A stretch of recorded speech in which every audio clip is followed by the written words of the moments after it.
Donald Trump fait bien des affaires qui font pas l'affaire de bien du monde, mais là, il vient de signer un décret qui pourrait aider l'industrie du spectacle avec Kid Rock.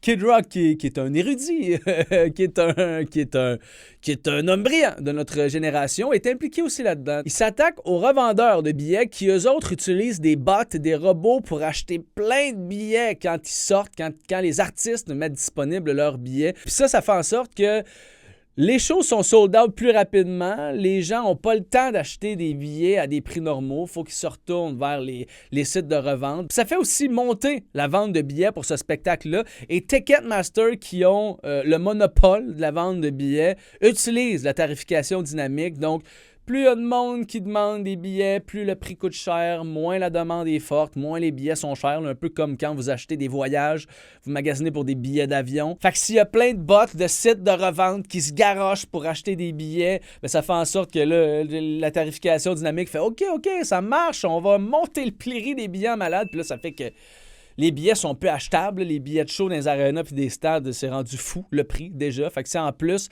à cause des bots, les billets, le prix des billets augmente, c'est plate. Puis souvent, cet extra-là qu'on paye, ça va pas dans les poches des artistes. Ça va à Ticketmaster, ça va au site de revente.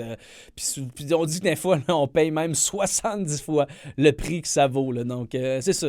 C'est une grosse gamique qui nous coûte cher puis qui nous empêche d'aller voir des shows. Donc, Donald Trump et Kid Rock ont signé un décret qui ordonne à plein de branches de l'État d'utiliser plein de moyens légaux pour résoudre cette situation-là. Ils sont appelés à remettre d'ici 6 mois un genre de rapport à Maison-Blanche pour nous dire comment ils vont régler ça. Donc, on verra si ça va amener des lois pour empêcher ça, pour limiter ça, du moins, pour aider le simple payeur de billets comme toi, comme moi, à acheter des billets à des prix normaux, à des prix normaux, là, tu sais. Fait que, ou ça va-tu juste être aux États que les lois vont passer, puis au Canada, nous autres, on va continuer à payer des prix de fou à cause de la revente, à cause de la tarification dynamique.